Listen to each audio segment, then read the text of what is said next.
Leadership সিরিজের এ পর্বে আমি আজ যার কথা বলছি মিস্টার শাহাদাত। উনি বিজনেস হেড,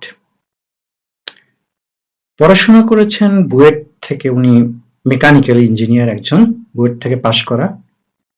উনি যে প্রতিষ্ঠানে কাজ করেন সে প্রতিষ্ঠানে 22,000 লোক। উনি অপারেশন ম্যানেজার, অপারেশন হেড। উনার কথা এত আস্তে আস্তে, উনাকে রাগ হলে বোঝা যাবে না, রাগ হলে কেউ বুঝতে পারবে না উনি রাগ হয়েছেন কিনা। এবং উনি যখন কথা বলে, উনার কথা উনার বাইরে, উনার সামনে যে আছে তা থেকে যদি 2 হাত দূরে কেউ থাকে সেও ঠিকভাবে বুঝতে পারে না। ওই প্রতিষ্ঠানে বাংলাদেশের সবচেয়ে বড় ট্রেড ইউনিয়ন, আর সেই ট্রেড ইউনিয়নের যারা লিডার তারা সবাই ওই এলাকায় বিভিন্ন জায়ান্ট।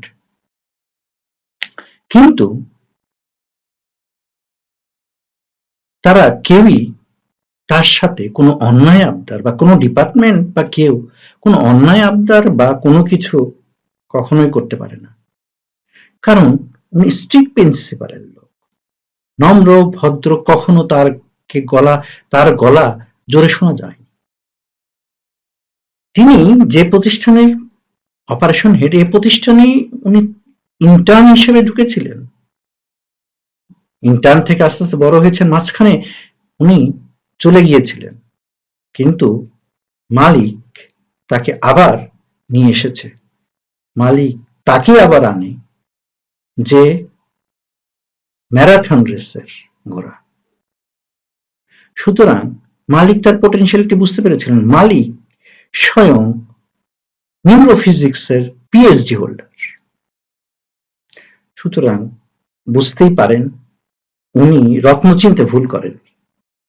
শাহাদাত সাহেব প্ল্যানিং ডিপার্টমেন্ট বলেন, ইন্ডাস্ট্রিয়াল ইঞ্জিনিয়ারিং ডিপার্টমেন্ট বলেন, মার্কেটিং ডিপার্টমেন্ট বলেন, প্রোডাকশন ডিপার্টমেন্ট বলেন, সবাই তার কাছে সমস্যা নিয়ে আসে। কিন্তু ওনার একটাই কথা, আমার কাছে সমস্যা নিয়ে আসবেন না, আমার কাছে সমস্যা সাথে দুইটা সমাধান সহ আসবেন। এই জায়গাতেই সবাই আটক।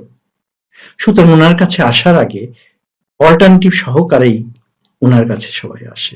হেড অফিস থেকে কোনো লোক কোনো সমস্যা নিয়ে যদি আসতে চায়, আগে থেকে তারা অ্যাপয়েন্টমেন্ট সেট করে তার কাছে আসে এবং সঠিক সমাধানটাই তারা পেয়ে যায়।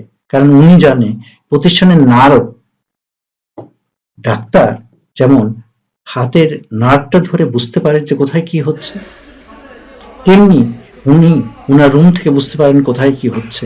উনার কোনো সিসিটিভির প্যানেল কোনো কিছু দরকার নেই।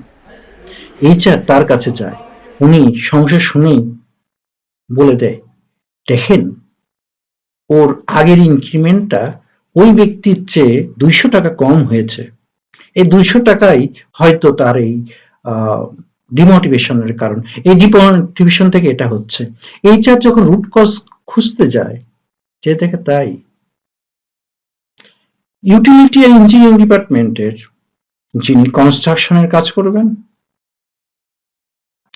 তিনি মালিকের কাছে যেও যখন বিভিন্ন জিনিস বলে, প্রস্তাব দেয়, মালিক সব শোনে, সবার কথা শোনে।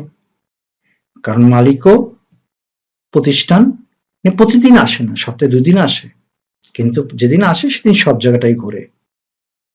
22,000 লোকের প্রতিষ্ঠান, সবচেয়ে বড় ট্রেড ইউনিয়ন, অথচ তার সমান তার সময়ে সেই প্রতিষ্ঠানে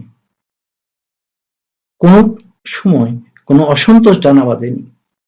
হ্যাঁ, সমস্যা নিয়ে ফ্যাক্টরি বা ইন্ডাস্ট্রি সমস্যা থাকবেই, কিন্তু সেটাকে অ্যাড্রেস করতে হবে, আগে থেকে চিন্তা করতে হবে কোন জায়গায় সমস্যা আছে, সেটা যাতে না হয় সেই জন্য সেই জায়গাটায় দৃষ্টি দিতে হবে, প্রোঅ্যাক্টিভ হতে হবে। এই প্রোঅ্যাক্টিভনেস থাকার কারণে এবং তার স্বভাবগত কারণে তার কাছে মানুষ সবাই গিয়েছে। তার দরজা খোলা, ওপেন ডোর পলিসি, সে সবাইকে এন্টারটেইন করত, কিন্তু কখনো চেইন অফ কমান্ড ব্রেক করেনি। চেইন অফ কমান্ড ব্রেক করে কেউ যদি তার কাছে যায়, সে সব শোনে কিন্তু লাস্টে আবার তাকে বুঝিয়ে তার চেনই ফেরত পাঠায়, যাতে প্রতিষ্ঠান লং টার্মের চেন কোনো ব্রেক না হয়। এটাই হলো লিডারদের আরেকটি বিশেষ গুণ যা তার মাঝে দেখা গেছে। সুতরাং এই কারণেই সবার সাথে কথা বলে মালিক শেষে কোনো সিদ্ধান্ত নেওয়ার আগে তার সাথে আলোচনা করে।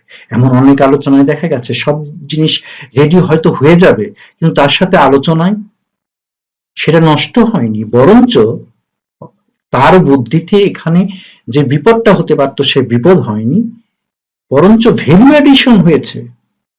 সুতরাং মালিক হিসেবে আপনি তো তার মতো লোক চাবেন, এরকম লিডার চাবেন যে লিডার তার ভয়, লিডার হতে হলেই তাকে ভয়েস হতে হবে তা না।